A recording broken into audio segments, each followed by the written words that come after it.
Sometimes a room feels unsettled, like every piece is competing for attention. You can sense the potential, but something's holding it back. It's not always the furniture itself, but the relationship between the pieces. Matching everything isn't the answer. Creating continuity is. When you learn how to do this, you'll be able to take almost any mix of furniture and make it look as though it belongs. Today, I'll show you how to make difference look intentional and why mismatched furniture is not a room's death sentence.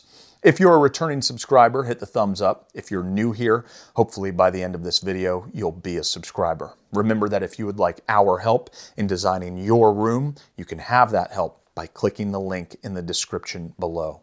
When furniture in a room doesn't match, it can still be made to work. The key is visual harmony through repetition and balance. When rhythm and intent are included, a room looks curated rather than random. Visual harmony is the feeling of agreement in a room. Each piece is not from the same set, but there's a sense that everything belongs. The eye can move comfortably through the space without interruption. If you want to reach that feeling of alignment in your space, you can repeat and balance visual cues. The repetition portion can come from color, material, or shape and proportion. When those elements repeat, they form a knot of connection, invisible threads quietly tying the room together. Color is the easiest, having its tone shared among items like the rug or art and pillows that helps create an obvious connection. Materials like metal are slightly more specific. A material accent found in the leg of a table could be the inspiring material for the finish of, let's say, your floor lamp. Shape and proportion are often noticed by the trained eye, but still felt by the untrained eye. An example would be a sofa with a round silhouette, accompanied by a coffee table with a similar curve on the edge. When these traits repeat throughout the space, the room begins to make sense. Its identity is solidified. Balance works together with repetition. It's the distribution of weight and visual strength. Let's say you have a large, dark leather chair on one side of your room. A darker toned cabinet or large sculpture at the opposite side of the space could evenly distribute that weight across the plane. Imagine a playground seesaw with two children, their mothers watching them. On the left is a small child. He weighs 40 pounds. On the right, another child, slightly heavier, but not by much, maybe 50 pounds. These two aren't identical in weight, but similar enough that they can confidently enjoy the game of balance without the fear of abruptly dropping or being thrown off. Now let's remove the 50-pound child, leaving only the 40-pound boy seated and waiting for someone to join him. Instead of another child, we drop a 500-pound anvil on the right side. For the boy, all senses of security have been lost.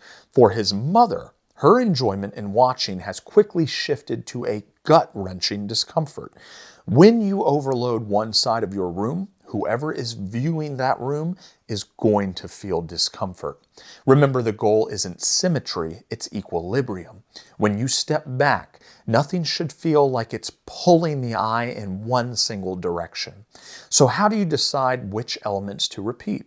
These are usually drawn from a room's strongest existing features: its flooring tone, metal finishes, wood type, or dominant wall color. Try choosing 2 or 3 of these and then consciously repeat them.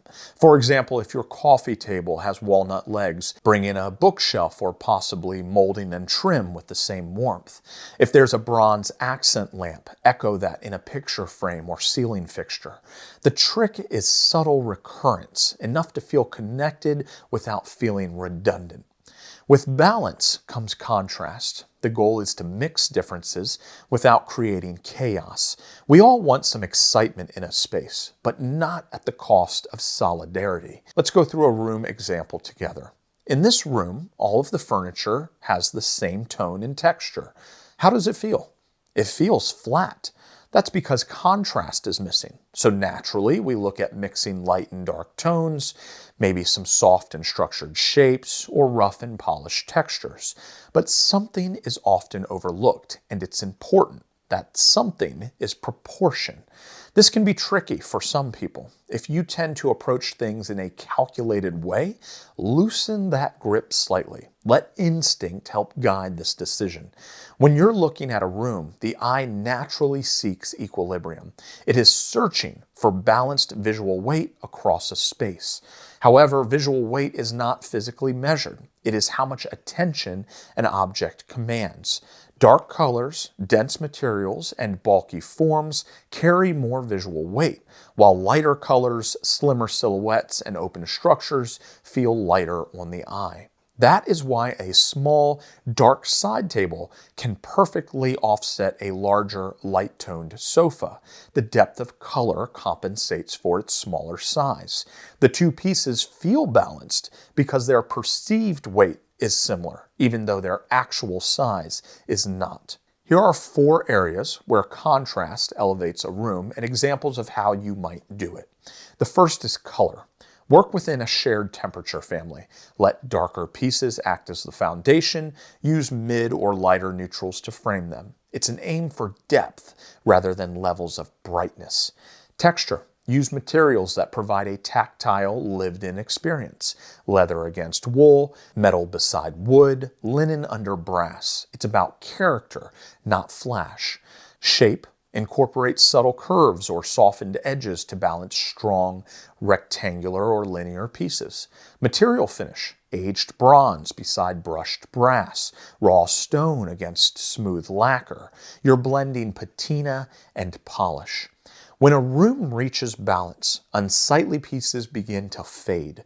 The power of the atmosphere grabs hold. It's the feeling of completeness that's taking the lead.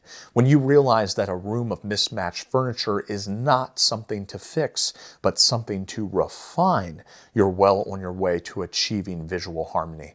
If you liked the video, hit the thumbs up. If you feel like sticking around a while, feel free to subscribe. See you on the next one.